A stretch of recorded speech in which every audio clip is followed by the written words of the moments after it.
All right, the Dead Rising 2 tier list. So I think we'll do this the same way that we did last time. I sort of measure psychopaths by how fun the fight is, how difficult it is. I sort of give a little bit of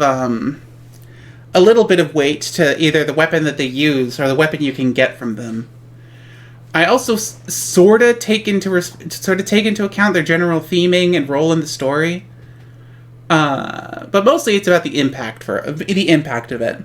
For point of reference, my top psychopath from Dead Rising 1 was Adam the Clown, because he was interesting, he sort of summed up the story, but at the same time being really silly, and his weapon was awesome, and his fight was difficult, but it felt fair, you know?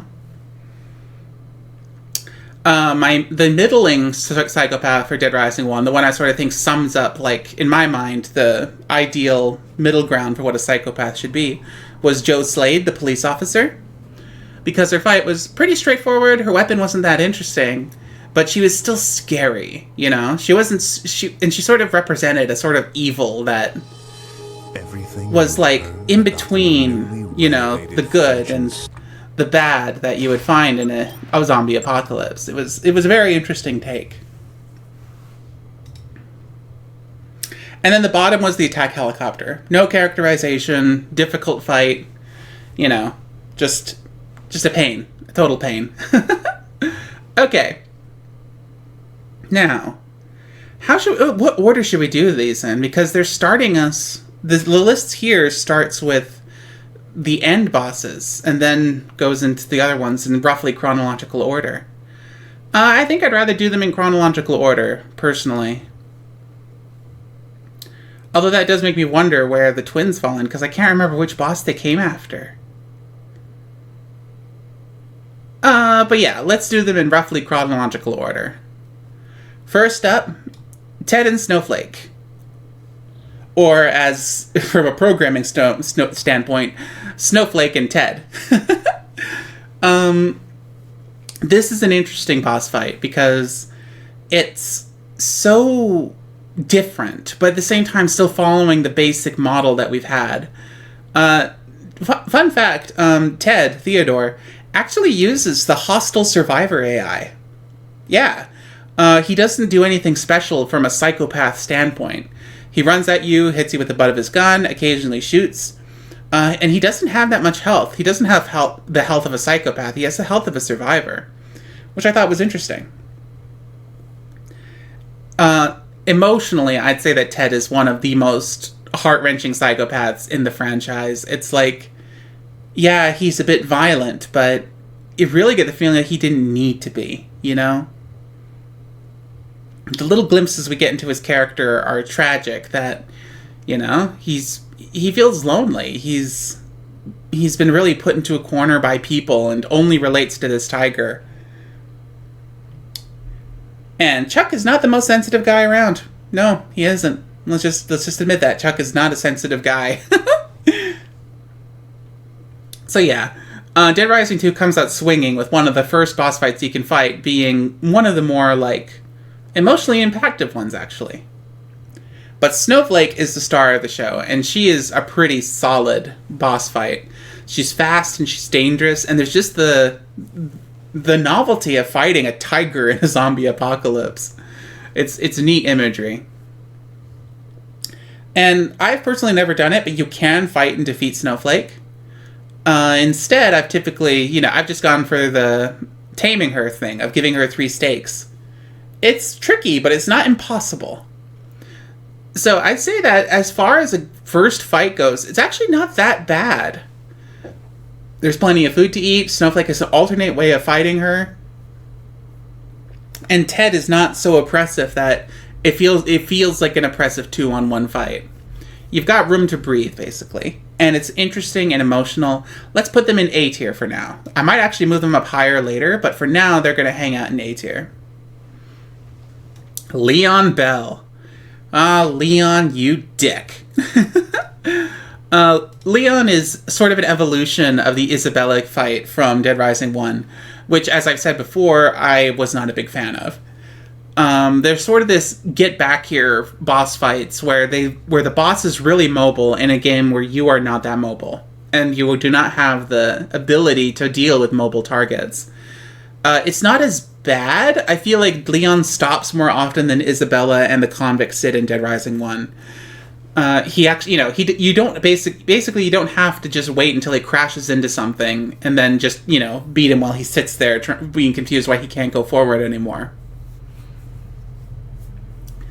That said, he is really slippery, and it is just a pain in the ass to deal with because the way his bike works in collision is that you can still take damage from it even as he's just sitting still, whether he's doing a taunt or whether you're trying to, fight him off.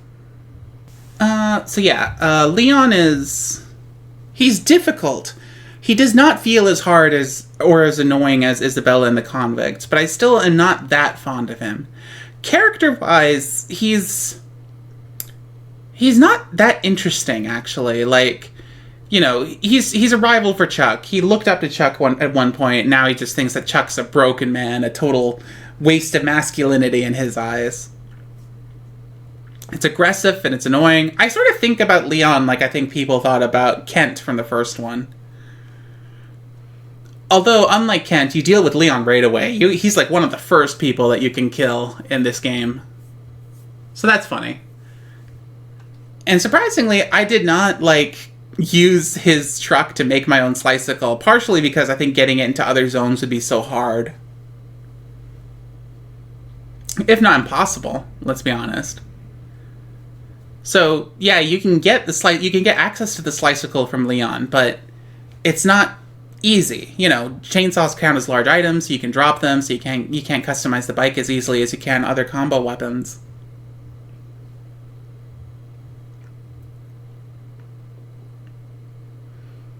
I think it's kind of interesting having him be the sort of the mirror to Chuck. And when we get to Dead Rising off the record, you can see how far that actually goes, so that'll be interesting. That said, because he's a mobile boss and he's a pain, and I just don't think he's that interesting in terms of character, we're going to put him in C for now. He's not as bad as Isabella or the convicts, I'd say, so he might end up being a high C. We'll find out. Brandon! Brandon's my favorite. I actually kind of had a crush on Brandon back in the day. I'd still say that he is still sort of my type. He's high-strung, he's fun. I like him. His fight's also deceptively simple and deceptively difficult. Because he has this attack that he does if he's attacked with a ranged item. He just goes to town, pinning you to the ground and slashing at you with this piece of glass. So you basically have to fight him melee if you want to have any chance of really, beating him down. He does do a little bit of teleport spam, which, as I said with Cliff, I'm not fond of. But it's not that bad. The bathroom is much less confusingly laid out than the hardware store was. And story-wise, Brandon's interesting. Brandon's a member of CURE, the zombie rights activist group. And he is fully bought into the plot into the story that's been woven by the media and TK and TK's girls, the twins. So he fully believes that Chuck and Cure are responsible for, basically trying to turn everyone in Fortune City into a zombie. And this is one of the things I think that sort of makes him a follower, in that he thinks that this is a good idea and that he should run with it. So he starts kidnapping people and trying to turn them into zombies. He is clearly not that good at it, but he's trying. A for effort. And, I'd say that I like Brandon a lot. I'll admit that he's not necessarily... I think that he mostly a lot of his appeal for me comes from his design and his voice work. I used to replay his voice lines, actually, when I was way back in the day. Just because I love the performance that the voice actor gave. Chuck Green. Wow. So much fun. Is he A material, though? I don't know. His fight, as I said, his fight's more involved than Snowflake and Ted's, so I think I might put him above them, but I don't know if he's necessarily A material. At the same time, he's also sort of more of a standard psychopath fight. While I love him, I wouldn't necessarily say that he does anything super exemplary, you know? He's not like... He doesn't have... Like, you know, he's a member of Cure, but that's not a huge gimmick for a character to have. Also, I don't think you can get his piece of glass afterwards as a weapon, which is a bit disappointing. And that said, a piece of glass isn't the most interesting weapon a character could have in the first place. So, you know, what are you going to do? Let's keep him in A tier behind Snowflake for now, I think. Yeah. Antoine. Antoine is fun. I'll admit that. I am a little bitter, though, because he pretty much had me stun-locked for our fight. I don't think I had to fight him more than once, if I'm remembering correctly. Maybe I'm not remembering correctly. But it was an absolute pain because he had the recovery mechanic. Anytime he stunned you for long enough, he could just run over and recover health at an obscenely quick rate. And that was an interesting mechanic, but it was also really annoying. But he's interesting. He's one of the characters that falls into the sort of delusional category, where he seems to think that, you know, he's waiting for a reviewer to review his restaurant in the middle of a zombie apocalypse. He's turned to cannibalism, seemingly just because he could. And yeah, he flips on the handle when he realizes that you're not the reviewer that'll propel him to stardom. That said, I think that his fight is pretty straightforward. It's just annoying because of the health recovery. You know what they say. Players can recover health, but if bosses can recover health, that can very quickly become bullshit. He uses a butcher knife and a frying pan. He's fun. He's definitely fun. I think that for now, we're going to put him here in B tier for, I think, a pretty standard... What I think might be the standard fight for Dead Rising 2, I think. I'll give it some more thought, but for now we're going to put him here. He's not as he's not as immediately impactful to me as like Steven or Adam. Everybody loves Slappy. What a wacky idea for a character. Like who came up with this? Who thought that? You know what we should have? We should have a crazy mascot costumed character. And they were like, okay, yeah, let's do that. Let's put something in there. Like, what should we do? We could have like a sports character or like a salesman or like... And then someone went, how about a really big nerdy character? What an idea for that. So he's this guy. His real name is Brent Ernst. I don't think I ever pointed that out during the actual playthrough, but his real name is Brent Ernst, and he's the guy that plays Slappy for these promotional materials for the various for I think children's clothing stores. It's such a concept, isn't it? He wields 2 flamethrowers and goes around on his rollerblades. He's surprisingly difficult. And as a boss fight, he's another character who, like Brandon, has completely bought into the propaganda against Chuck. He fully believes that you caused the outbreak. You're the reason this is happening. And beyond that, he's also completely lost his mind. Like, he is off his rocker. I'm not, like, the thing is, it's like, he could be telling the truth that he had a date with the other mascot performer who was seemingly playing Slappy's friend or girlfriend, but because of the way that his performance is done and the implications of the story, he could also just be completely delusional. He views himself as Slappy, and that's cool and creepy. But just his battle cry of "I'll never get a date now" is just like, wow, what a character. And the flamethrower water guns are really fun. And I love that he has a bit of interaction, that because he's on rollerblades, if he can throw liquid into the arena, I used perfume the first time, he'll slip on it. It is really funny.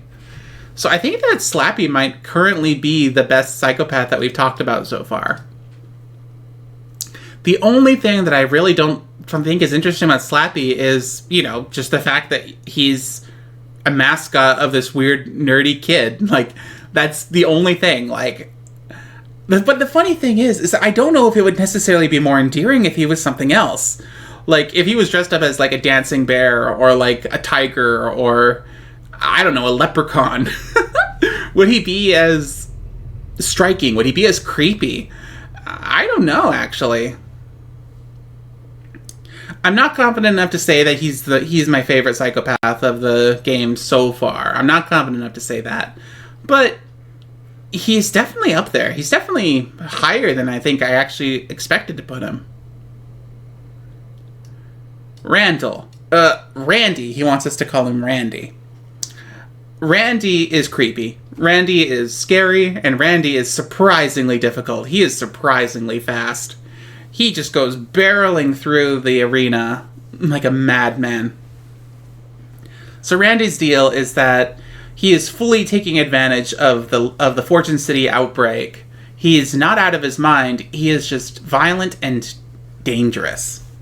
That this breakdown of society has given him the excuse to do whatever he wanted, basically. And in this case, that's have sex. The problem is that he's also sort of a religious fundamentalist, so he feels he has to get married before sex. And so he forces his dad to marry him to women that he's kidnapped so that they can consummate. Ugh, it's gross and grody. And then on top of that, they decided to make him into a leather furry. Like, he calls himself Mr. Oink, and he wears a pig hood, and has a little pig plushie over his crotch. It is like, he is just on another level of, like, just wow. Like, he is every negative assumption anyone has ever had about internet perverts. So yeah, he's definitely an interesting character design. I think he's kind of fun, honestly. Like, he's gross, but he's gross in a way that's, like, so over the top. Like, I feel like if Randy was a bit more realistic, it would actually be way too disturbing. Like, more comparable to Joe. Like, Randy and Joe sort of live in the same aspect of being a character, an overweight character who is using the outbreak to sexually abuse people. So he definitely falls into the same category as Joe the cop from the first one. But that's the thing, like, you know, what he's doing is horrible, but I think partially because of how over the top he is, his gimmick and his weapon, which is a giant chainsaw he uses as a metaphor for his dick. He's not as disturbing as Joe is.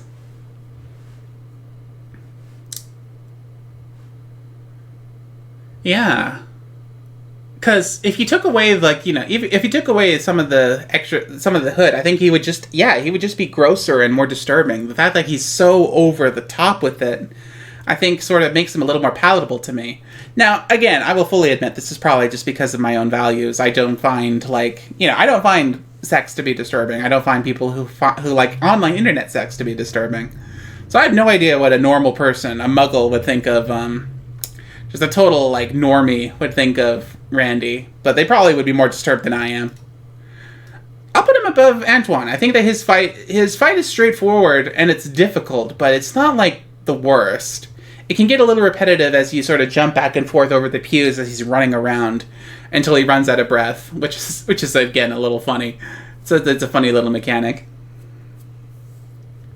But yeah, I think the best thing is that while his chainsaw is not as good as Adam's from the first game, if you use it, Chuck does the thrusting motions too, which is just hilarious. That's just so much fun.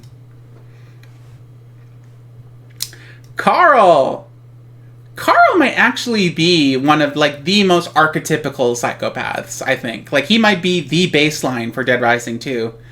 Carl is a postman, and he's also heard that Chuck started the Vegas outbreak. But unlike Brandon, who idolizes Chuck for this, and Slappy, who is absolutely deluded and deranged about it, like it's a personal slight, Carl almost sort of approaches it a little bit more as a vigilante would. Carl is obsessed with his job. He's kind of like sort of falling into the same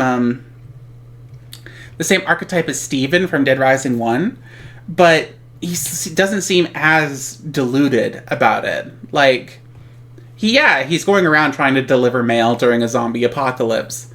But it almost seems to be more his coping mechanism. Like, the only thing that got him through his day-to-day life was his routines, his schedule, his work habits. Like, that felt like the only thing that was keeping him going. And so when the zombie apocalypse happens, he just keeps doing that.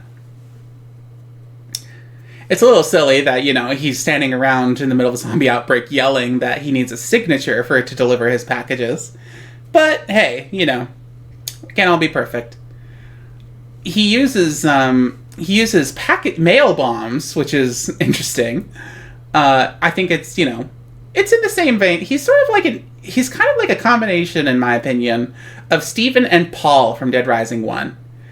He's a pretty standard boss fight. He uses a shotgun when you get long range. He leaves pipe bombs as he sort of tries to maintain distance from you.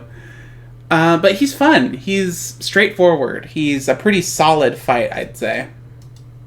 So I think right now, he's probably the baseline for Dead Rising 2 Psychopaths. Yeah. And it's just so quirky, Postman. He's going postal. Seymour. Seymour is interesting, but at the same time, he's also really straightforward. I mentioned that sort of Randy was like the spiritual successor to Joe, but Seymour kind of is as well. It's like Joe divided into two different psychopaths, and she divided into Randy and Seymour. Seymour is a security guard for Fortune City, and he's clearly got a Napoleon little man complex going on. He's got a gun, he's got a lasso, and he's going to use them. He's going to enforce his authority over Fortune City, and anyone that annoys him, really. Like, the thing is that during his introductory scene, he's not venting about, like, these people doing anything wrong. He's just saying that he's the big man now. He's the one that's in charge. And I think that's kind of the thing that actually makes him pretty scary when you think about it. Like, this is a guy who's clearly wanted power in his life, and now he's got it. It's during the zombie apocalypse, but he has it now. And that's creepy. That's really creepy. His fight has some interesting mechanics that I think are actually pretty fun. He can use the lasso to grab you into a pretty nasty attack, and he can also shoot weapons out of your hand, which even healing items actually, which is sort of in line with his cowboy aesthetic, as well as just being interesting from a gameplay mechanic. It doesn't break the game basically. So I think Seymour's going to be surprisingly high for me. He goes above Carl, I think, but does he go above Randy? Maybe, actually. Because I think that his fight was a bit more interesting than Randy's. Does he go above Brandon? I don't like him as much as I do Brandon. I think that he's interesting, he's scary, and his boss fight is interesting. Is that enough to get him above Brandon? He's no Snowflake or Slappy. But I think he's competing with Brandon now. Because, like, if we think about it, it's like, okay, Seymour can shoot your weapon out of your hand, whereas Brandon, if you use a ranged attack on him, he will go ballistic. Brandon can teleport, whereas Seymour can immobilize you. I think that from a design aesthetic, I prefer Brandon, but I think that from a gameplay mechanic, I think I kind of prefer Seymour, actually. Yeah, I'm honestly a bit surprised. Like, yeah, I did not expect to put Seymour this high. The militiamen. The rednecks. I'm not going to give them any more attention than they deserve, honestly. They are just every, like, negative stereotype of Americans that, non-Americans have. It's just completely, like, they're the ones that you just see on the news and just like, oh boy. They're a group of sniper. They take the role of the Hall family. They're the sniper fight. They've staked out the Silver Strip, the Fortune City Strip, out in the city, and are just sniping everybody. Zombies, survivors. They're just killing anyone and everyone that they can. Although, of course, from a gameplay standpoint, they're only focusing on survivors and the player. But I digress. The militiamen fall into this role of that they are taking advantage of the zombie apocalypse. They have this idea of purging America, purging the United States, of everyone that disagrees with them. Everybody. You know, not just liberals and zombies and foreigners, but also conservatives, too. The half-assing conservatives, as they call it. Like, oh boy, that is terrifying. So they're funny, they're scary, and they have a surprisingly ominous battle theme. It is just like, the closer you get to them, the louder it gets, and it is just this ambient, like, rising tension. It's an intense and scary theme for these characters to have. It's a lot of fun. And thankfully, you don't have to fight all 4 of them at once. I think that 2 of them can take shots at you if you're between them, since they're spread out across the Silver Strip. But you don't have to fight them all at once, and I think they would be impossible if you did. That's one of the things that made the Hall family so difficult. So the militiamen being spread out, I think, actually adds to them. As well, their instinct is not just to run away and shoot you. If you get too close to them, they will pull out their knives, their machetes, and they will go toe-to-toe with you. And then when you're stunned, they'd run away and try to get another shot at you. That's much more interesting from a boss fight perspective. They're going above Antoine for me. They might even go above Carl. Because I think that Carl is like an archetypical one-on-one fight. And the militiamen are 4 one-on-one fights. But but if I have to be honest, is their fight more interesting than Carl's? I don't think so, actually. As well, it is drawn out because there's 4 of them and they're spread across the map. And it's basically the same fight for all 4 of them. I wasn't sure if they behaved slightly differently when I caught up to them, or if that was just me sort of projecting onto that and their AI actually is the same. So yeah, I think that the militiamen are going to go below Carl but above Antoine. They're solid. They're better than the Hall family. BB Love! S tier. Okay. I'm not going to just do that, but BB is interesting. She's fun. She's a psychopath, but not, you know? She's sort of a fetch quest event game for the story. She's holding a bunch of people captive, and she will kill them if she doesn't get what she wants. And what she wants is to be a star. She wants to perform again. She falls into the archetype of the older character, the older performer, the one-hit wonder who wants to come back, make a comeback. She's a little bit delusional because she, views the zombies as her adoring fans, but at the same time, she's also sort of rational enough to kidnap people and strap them to explosives that she can set off at any time. As well as if they stand up, they'll just explode anyway. So she sends you on some missions to get her a drink, to dress up for the job, and round her up some zombies to perform for. And then her fight, in quotation marks, is a quick little rhythm game. I'm surprised I did as well with it, considering I've had so much trouble with the keyboard, because I don't have it memorized. I know it's WASD, but I just, I see A, I click S, I see W, I click D. It's not great.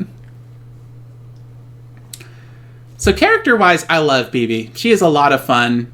She's silly, she's over the top, she has the biggest breasts in the cast. Oh my god. I hope I look half as good at her age as she does. Where does she fall, though? Because she's not a real fight. If you try to fight her, she just blows up the hostages. And she also falls into the rescuable psychopath type. She's like Paul. If you can kill the zombies, she'll join you. You'll take her to the safe house. I didn't, because I accidentally hit her a few too many times when I was trying to rescue them. So she kind of went a little nuts on me, and she defected the first time a survivor has defected from me in all these game playthroughs. So I had to put her down anyway, and that fight was a little underwhelming.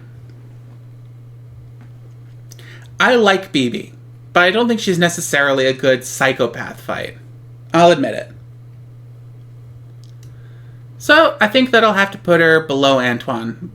I still think that her little scene is a bit more interesting than Leon's, so we're going to put her above Leon. But, yeah, you know.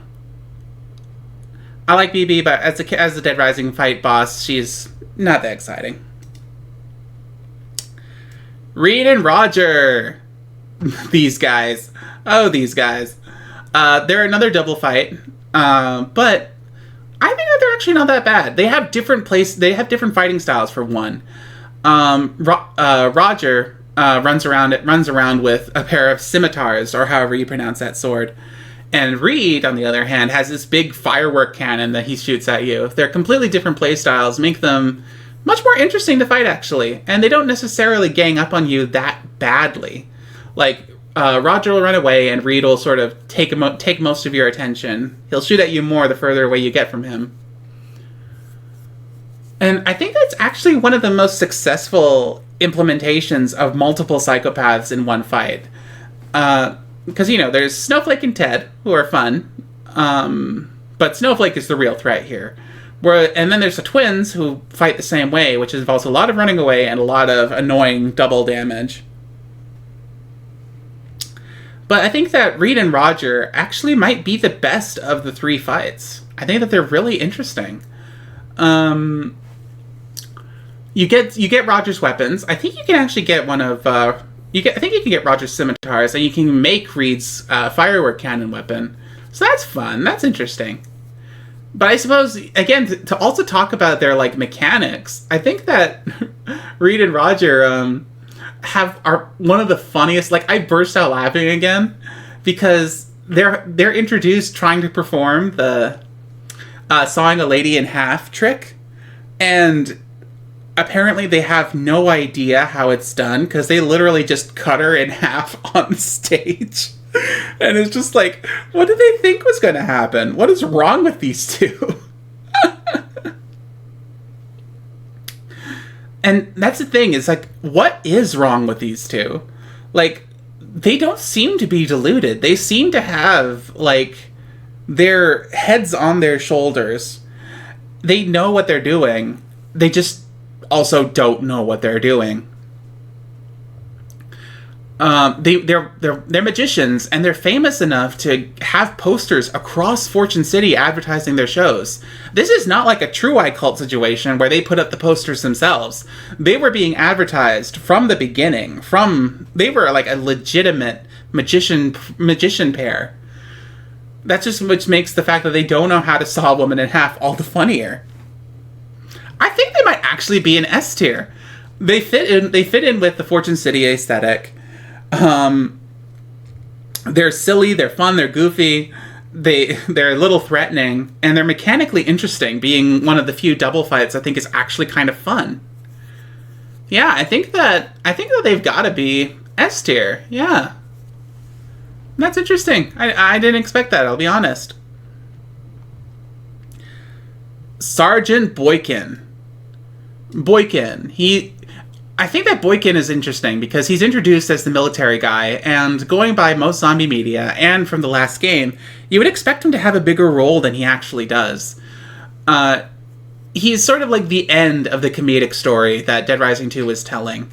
He shows up, he gets PTSD, his crew get killed, and then he's just going nuts trying to defend himself in the tunnels underneath Fortune City. He thinks that you're a super zombie. He tries to fight and kill you. He's, holding Rebecca hostage. We don't know why, but we just know that he's, stuck in this flashback, in this moment of, of traumatized violence. It's intense. And his theme song, Scrape, is just it's so good. I love it. It was, one of the first ones I downloaded when I played this game forever ago. Mechanically, he's not that interesting. He's got grenades and he's got a machine gun, but it's I'd say it's straightforward. And that's not a bad thing. It's a straightforward fight. I think he's good, actually. Now, where does he compare to Seymour and Brandon and Snowflake? I'm surprised at how much I like Boykin, actually. I think he might be my favorite military fight of the franchise. Like, it's just a gunfight, yeah, but I think that the theming around him is interesting. But it's not necessarily as interesting as Snowflake or Seymour, I think. Like, he doesn't have any gimmicks, really, you know? He's a pretty straightforward fight at the end of the day. He shoots, you dodge, you run up, you hit him, or you have your own gun that you fight him with. He does have this move I think is pretty fun, where he'll knock you down, shoot you a few times, then grab you and throw you away from him. So that's pretty funny.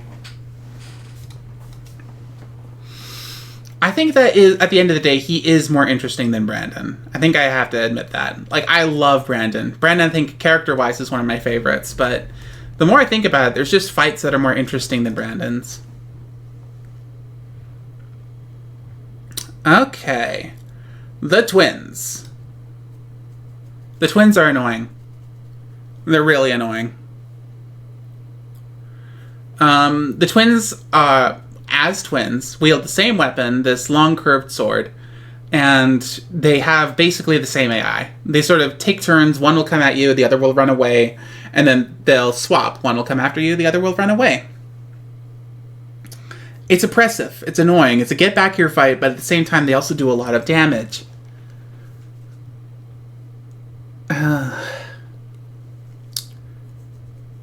Yeah. So the twins are TK's goons, basically. They work for TK. They're the ones that were spreading around the misinformation that Chuck started the outbreak. And yeah, they've kidnapped Rebecca and are sexually harassing her, because that's what every character does in this game.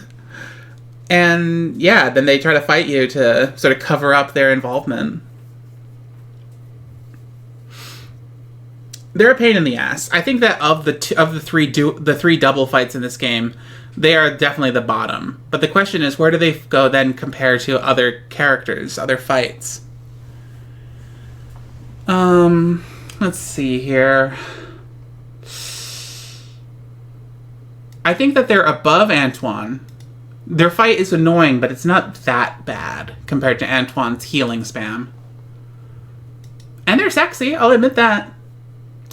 I mean, BB Love is bustier, but there's two of them, so, you know, that's four instead of just two. I think that I have to admit they are more interesting to fight than the convicts. But here's where things get a bit complicated. One-on-one, they are not as interesting as Carl, but does the fact that there's two of them counteract that? I don't think so, actually. I think that the twins might be just below Carl.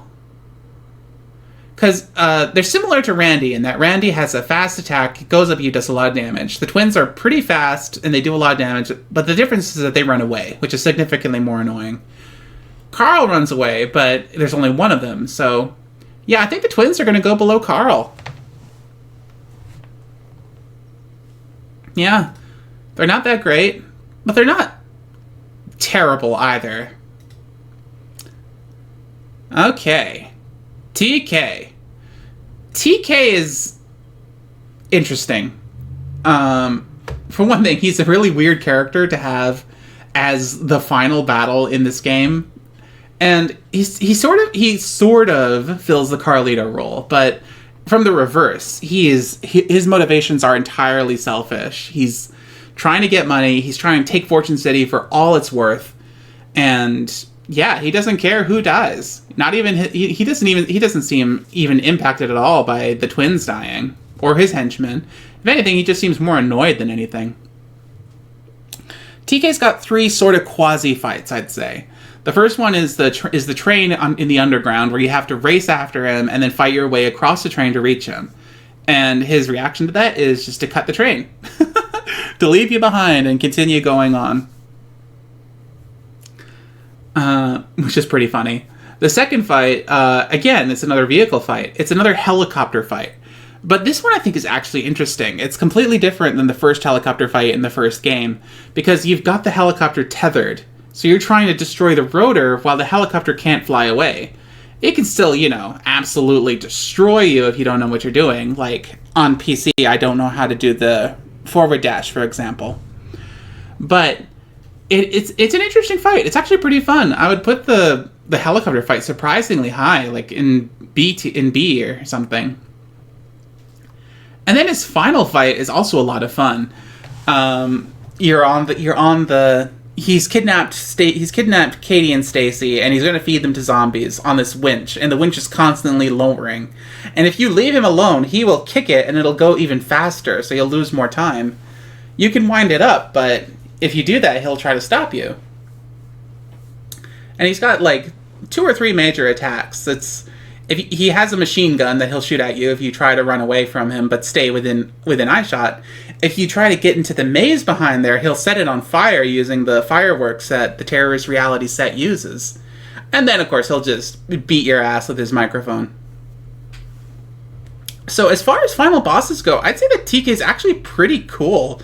Like, he's more interesting than Brock, for sure. And I think that his fights are kind of more... His fights... in my opinion, do what Carlito's fights should have done. I feel like Carlito's fights sort of started good and got worse the longer they went on. His best fight is his first one, in my opinion. Whereas with TK, I think his best fight is his last fight. He's the final boss, and it feels like he earns that spot. Character-wise, he's not that interesting. But at the same time, he's not that interesting in a way that's still really funny. You know, he's got this sort of pimp aesthetic going on as the host of the Terrorist Reality show. He's over the top. He sexualizes everything. He, demeans his contestants. He surrounds himself with beautiful women and tons of money. Just the absolute epitome for what that culture represents of game shows and money and all that stuff. The fact that the final mission for the game is collecting all the stuff that he wants, which not only includes the incriminating evidence against him and enough queens to make more Sombrex, but it also is just like expensive wine and gift baskets. It is so funny. I like TK a lot, actually. And his fights are interesting and they're complicated. I think he's going to go above Snowflake and Ted for me. I'm surprised that Slappy is so high. Does he go above Slappy? Like, here's the thing. They both use fire, but Slappy uses it to sort of stun you and burn you, and he charges around. He's hard to keep up with. But TK uses it more as a trap. I think that TK will go above Slappy. I'm surprised. I like TK a lot. I think he's going to go in my S tier. Yeah, because... at first I wasn't thinking so, but as I sit here and talk about it, you do fight him basically 3 times, and it does get better each time you fight him. He's got a fun design, and he's got personal beef with Chuck for basically no reason. He's shallow, but if anything, that adds to him, in my opinion. Sullivan, you bastard. Sullivan is... interesting because he's the character that you see him walk into the room and you immediately know that this guy is bad news. He's got it written all over his face. He's got it in his vocal performance. Sullivan is pretty much like guaranteed to be a bad guy, and he's the final boss of the original run, not counting overtime mode. And the thing that's interesting about Sullivan is that they don't force you to fight him hand-to-hand like they do with Brock in the first game. But he does have a bunch of things that happen that encourage you to fight him hand-to-hand.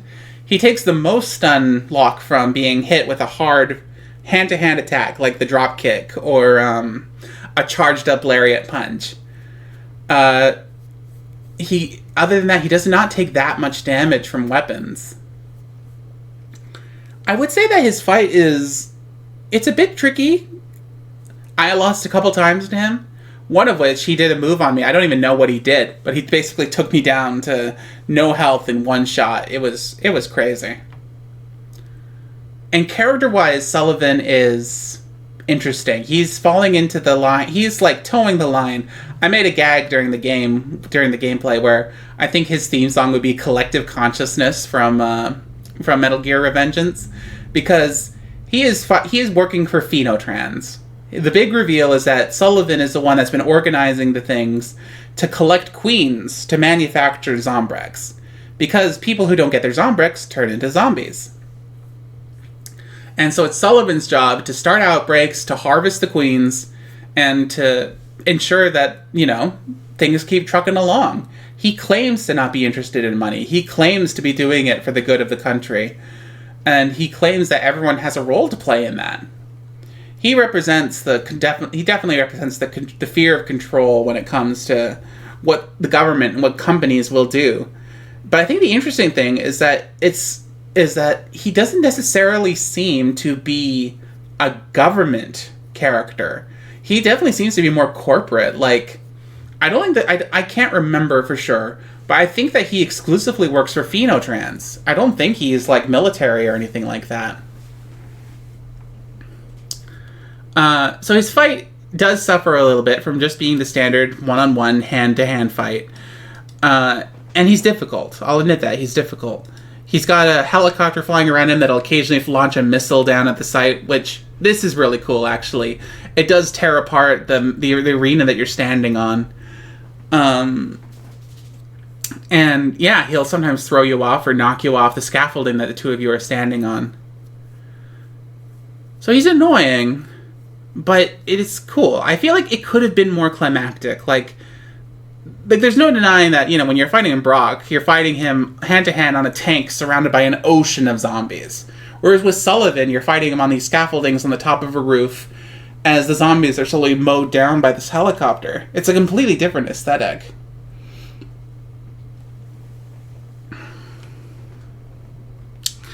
I think that he goes above the militiamen, but I don't think... Actually, maybe for the way that he dies, he might deserve to go above the twins. After, you defeat him, but then Chuck is shot down by the helicopter, and it looks like Sullivan's going to get away scot-free. So what does Chuck do? Handcuff him to the roof as he's picked up by one of those... I don't even know what they're called, but they're like a rising parachute that gets caught by planes. So... he's just ripped in half by the force of being stuck to a roof, but pulled away by a helicopter. Got what you deserved, Sullivan. Okay, time to reorganize things, because I'm actually surprised that I think that I generally, I complained a lot about Dead Rising 2 when we were playing, but when I sit back and think about the Psychopaths, I think that I like them a lot. There's none I think that I'm really, negative on. I have my annoyances, I have my gripes, but I think that they're really well designed. I think that character design-wise, they're fun, they're interesting. So yeah, just by default, most of mine went to B or higher. The only one I thought was not fun in some way was Leon, and even then, that's simply because of the mechanics of the game. But let's organize this so it's a little bit more balanced, a little bit more fun to look at. So BB and Leon will have to go into C tier. And I think that the militiamen and Antoine will have to be in C. Let's see here. Slappy is not A material to me. I think that the twins will have to go down here too. I think that Brandon, I begrudgingly have to put him down in B. I think that this is probably what my tier list is going to look like for Dead Rising 2 Psychopaths. Yeah. So up at first, it's surprising to me, but the number one fight, I think, in Dead Rising 2 is Reed and Roger. They're a double fight. They have two different combat styles. They're not super duper oppressive, and they got a fun gimmick that fits in with the theme of the game. I'd say that they're pretty solid. They don't hit the same highs to me that Adam and Cliff do, but they're fun. And as mentioned in chat, their death scene is really funny with Reed passed out and Roger crawls over to him, and you think it's going to be this tragic or touching moment, and then Roger just stabs him over and over again about how he always wanted to do that. That is just hilarious. TK, I'm surprised, but TK is really solid. I think he's a solid bad guy. He's got a presence throughout the game. He's an asshole. His fights keep getting better each time you have to confront him. And just the fact that you save his life and his response is to try to kidnap and kill your daughter and your confidant throughout the game is just wow, dude, what a dick. Yeah, so I'm surprised to say, but TK is my second S tier pick. Look at that. And then below that is Slappy. I'm surprised Slappy's so high. Like, as I said, the one thing I don't like about him is that he's got the whole, like, you know, giant child mascot creepy design. But I also have to admit that I don't think it would work if he was anything else. I don't think he would work as a clown. I don't think he'd work as a, you know, an animal mascot. Him being Slappy just works. It is ridiculous and it is kind of creepy. It's a lot of fun. Ted and Snowflake go up next because they're so interesting and it's such a sad fight. I love it. It's like, you know, it's interesting. You can rescue Snowflake, but you can't rescue Ted because, well, Chuck just doesn't know how to talk to people. It's a shame. It's actually kind of sad. I'm surprised that Dead Rising 2 has such an emotional fight for one of the first fights that you can get into. But there's no forgetting fighting a giant tiger. Seymour's another character I didn't expect to be as high as he did, but, you know, he falls into my particular brand of horror, which is the person that just sort of sees any disaster as a chance to take control for themselves, killing people just because he wants to. He doesn't seem to be delusional. He seems to know exactly what he's doing, and that's creepy. On the polar opposite, Sergeant Boykin is another character who's a combination of awesome, tragic, and fun to fight. Like, his fight is interesting. It's straightforward, but it works. It doesn't really break Dead Rising, so I'd say it's a good fight. Yeah. And of course, I love the subversion that you would expect the big military guy to be the final boss or to be in on the conspiracy. But if anything, this just proves that Phenotrans is acting beyond what the American government is prepared to deal with. And that's interesting. That's like a big revelation, a big moment, in my opinion, for the story. Brandon, I wanted you to be higher, honestly. I love Brandon. I think that his voice acting is fun. His performance is cool. His fight is pretty straightforward, though. It's nothing to write home about. He can do a slight teleport spam, and he's resistant to ranged attacks. That's about it. I love Brandon's design, but I think that at the end of the day, he's B for basic. Randy! Randy's another character who's scary, but I think is only held back in terms of horror by the fact that he's also so over the top, it's silly. You know, Mr. Oink. Mr. Oink is not as intimidating as he would be if he was just Randall. That said, his fight is also pretty basic. It's a good classic fight. He's fast, it's a bit annoying, but you can deal with it, you know? You just gotta keep outrunning him, keep jumping those pews. And then he'll get what's coming to him. Carl, he's my standard boss fight for Dead Rising 2. He doesn't have any super gimmicks. He's interesting, he's funny. But his fight is straightforward. He throws explosive packages, and he has a shotgun. It's pretty straightforward. Yeah. Carl's solid. Sullivan, I think, is more interesting than Brock, honestly. But not that much more interesting. I think that the impact of his fight could have used a bit more oomph. It could have used something. I'm not sure what, but it was not as satisfying as fighting either Brock or Carlito, or even Larry was. So yeah, I love his role in the story, but as a fight, it wasn't that interesting. The Twins. The Twins are one of the few mandatory psychopaths that, you know, aren't just final bosses, which is TK and Sullivan. So yeah, it's like the mandatory boss fights of this game are Boykin and the Twins. The Twins are a double battle, and as I said, they're the worst double battle in the game, in my opinion. They have the same AI, they do the same thing, they're oppressive. I'd say that the only thing that keeps them above, like, the Militiamen and Antoine, to me, is the fact that you don't have to defeat both of them. Defeating one of them ends the fight. That's a little tragic, it's a little creepy, you know, like, I'm not sure what would be creepier, if they were literally twins, or if they were just two completely unrelated women with a twin gimmick. I'm not sure, but yeah. They've got their tragic element, but at the end of the day, they just hate Chuck with a passion, and yeah, they're hot. I'll give them that. The Militiamen. I thought the Militiamen would be higher, but I think that ultimately, because they're repetitive, they they lose points, which is a shame because I think they're such an improvement over the Hall family. I think that if you're going to have a sniper group boss fight, splitting them up is a great idea, and giving them some melee weapon options when you catch them is also a good idea. And as I said, they're creepy. They're really creepy to me. But I don't think that they, I just don't think that ultimately they stand out. They're pretty straightforward. Yeah. Antoine, I love you, buddy, but your fight was just so annoying. You cannot let boss fights have an easy recover move that you can't stop. Especially when they can stun lock you, and that stun will give them more time to heal because your recovery time is so long. It made Antoine's fight a slog, and the otherwise amazing character design and vocal performance is lost because the fight was just so grueling. I'm sorry, Antoine. You deserved better. BB Love. I love BB, but as a boss fight, she is not that interesting.